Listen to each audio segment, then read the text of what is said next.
Hyvät kuulijat, jos pelkäätte A. Rakkautta tai B. Ydinräjähdyksiä, voitte nyt sulkea vastaanottimenne ja jättää minut. Moi, hei, tervetuloa kotiin. Tässä taitaakin olla meidän uusi oppilas Miranda. Voitko tehdä mulle palveluksen? Näyttele mun ystävää. Hyvät kuulijat, jos toinen antaa avaimen, ota se. Jos toinen näyttää haavansa, paina omasi sitä vasten. Mä vaan haluaisin johonkin pois. Johonkin tosi kauas.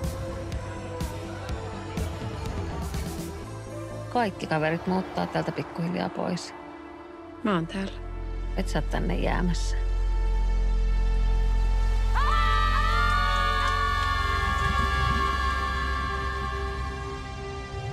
Millaista elämää sä haluaisit elää? Miltä susta tuntuu, että sun äiti on sairas?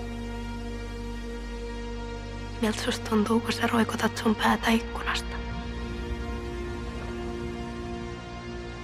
Miltä tää susta tuntuu?